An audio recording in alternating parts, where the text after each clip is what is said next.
మిత్రులందరికీ శుభోదయం. Udaybabu minimum basics ఛానల్కు మీ అందరికీ స్వాగతం. వయసుతో సంబంధం లేకుండా ఈ ప్రపంచంలో సమాజంలో ఉన్న ప్రతి వ్యక్తి తన మనుగడ చక్కగా సాధించడం కోసం తనకు అందుబాటులో ఉండేటువంటి ప్రతి చిన్న విషయాన్ని తెలుసుకోవాలి, వీలైతే తన జీవితానికి అన్వయింప చేసుకుని ఆచరింప చేసుకోవాలి. అటువంటి విషయాలలో విద్యాధనం అనేటువంటిది ఎంతో గొప్పది. విద్య లేనివాడు వింత పశువు అంటారు పెద్దలు. అటువంటి విద్యాధనం యొక్క ప్రాముఖ్యతను తెలిపేటువంటి ఒక పద్యాన్ని, భావాన్ని తెలుసుకుందాం ఈరోజు. మనకు అందుబాటులో ఉన్నటువంటి విద్యాధనము యొక్క ప్రాముఖ్యతను తెలిపేటువంటి పద్యాలలో మొదటి పద్యాన్ని, దాని యొక్క భావాన్ని కొద్దిగా వివరణతో తెలుసుకుందాం. వీటిని మనస్ఫూర్తిగా చదివి ఆకలింప చేసుకున్న ఒక్క వ్యక్తికి ఈ పద్యము, భావము ఉపయోగపడితే మన వంతుగా పరోక్షంగా ఒక్కరికైనా సాయం చేసినట్లే అని భావిస్తూ ఈరోజు ఈ కార్యక్రమంలో భాగంగా మొదటి పద్యము, దాని యొక్క భావము, దాని యొక్క చిన్న వివరణ తెలుసుకుందాం. విద్యానామనరస్య రూపమతికం ప్రచ్ఛన్న గుప్తం ధనం విద్యాభోగకరీ యశస్సుఖకరీ విద్యా గురూణాం గురుః విద్యాబంధుజనో విదేశగమనే విద్యా పరాదేవతా విద్యారాజసు పూజ్యతే నహి ధనం విద్యా విహీనః పశుః విద్యానామనరస్య రూపమధికం ప్రచ్ఛన్న గుప్తం ధనం విద్యాభోగకరీ యశస్సుఖకరీ విద్యా గురూణాం గురుః విద్యాబంధుజనో విదేశగమనే విద్యా పరాదేవతా విద్యారాజసు పూజ్యతే నహి ధనం విద్యా విహీనః పశుః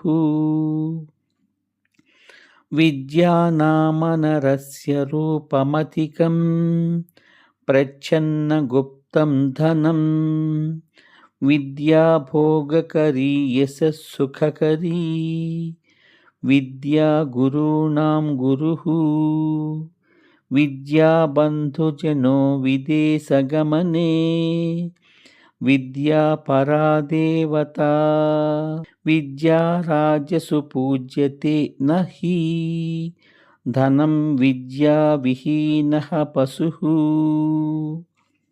విద్యాధనం యొక్క గొప్పతనాన్ని తెలిపేటువంటి మొదటి పద్యం విన్నాం కదా. మీ అందరి సౌలభ్యం కోసం ఈ పద్యాన్ని 3 సార్లు చదవడం జరిగింది. ఇప్పుడు ఈ పద్యం యొక్క భావాన్ని తెలుసుకుందాం. మనిషికి నిజమైన అందం విద్య. అది దొంగలు దోచలేని ధనం. విద్య సుఖాన్ని, కీర్తిని అందిస్తుంది. గురువులకు కూడా గురువుగా నిలుస్తుంది. విదేశాలకు వెళ్ళినప్పుడు బంధువు వలె తోడుంటుంది. రాజులు కూడా విద్యావంతులను గౌరవిస్తారు. విద్య లేని మనిషి పశువుతో సమానమని ఈ పద్యం మనకి తెలియచేస్తుంది. ఇప్పుడు ఈ పద్యం యొక్క చిన్న వివరణను మనం తెలుసుకుందాం.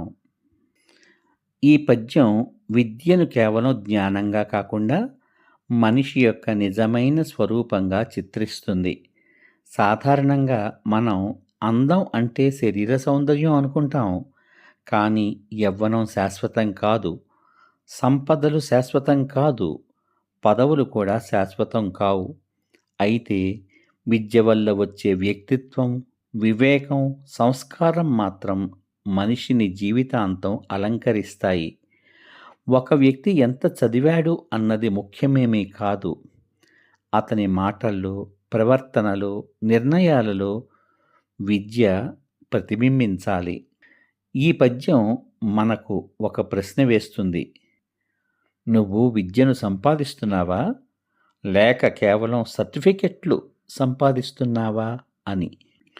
ఈ కార్యక్రమం ముగించబోయే ముందుగా ఈ పద్యము, దాని యొక్క భావం మరొక్కసారి తెలుసుకుందాం. విద్యానామనరస్య రూపమధికం ప్రచ్ఛన్న గుప్తం ధనం విద్యా భోగకరీ యశస్సుఖకరీ విద్యా గురూణాం గురుః విద్యా బంధుజనో విదేశగమనే విద్యా పరా దేవత విద్యా రాజసు పూజ్యతే నహి ధనం విద్యా విహీనః పశుః. ఇప్పుడు ఈ పద్యం యొక్క భావం. మనిషికి నిజమైన అందం విద్య. అది దొంగలు దోచలేని ధనం. విద్య సుఖాన్ని, కీర్తిని అందిస్తుంది. గురువులకు కూడా గురువుగా నిలుస్తుంది. విదేశాలకు వెళ్ళినప్పుడు బంధువు వలె తోడుంటుంది. రాజులు కూడా విద్యావంతులను గౌరవిస్తారు. విద్య లేని మనిషి పశువుతో సమానమని ఈ పద్యం తెలియచేస్తుంది. ఈరోజు బ్యాంకుల్లో డబ్బు ఉండొచ్చు, పోవచ్చు, ఆస్తి ఉండొచ్చు, పోవచ్చు. కానీ ఒకసారి సంపాదించిన జ్ఞానం జీవితాంతం మన వెంటనే ఉంటుంది. అందుకే విద్యను అంతర్గత సంపద అంటారు. అర్థమైంది కదా? విద్యాధనం యొక్క గొప్పదనాన్ని తెలిపే మొదటి పద్యము, దాని యొక్క భావం విన్నారు కదా? ఈ పద్యము, భావము కనుక మీకు నచ్చితే మీ జీవితానికి అన్వయింప చేసుకోండి, ఆచరించండి. మీ మిత్రులకు, బంధువులకు, స్నేహితులకు అందరికీ షేర్ చేయండి. మళ్ళీ రేపటి భాగంలో విద్యాధనం యొక్క గొప్పతనాన్ని తెలిపే పద్యము, భావము మరొకటి తెలుసుకుందాం. అంతవరకు సర్వే జనా సుఖినో భవంతు. శుభమస్తు. స్వస్తి.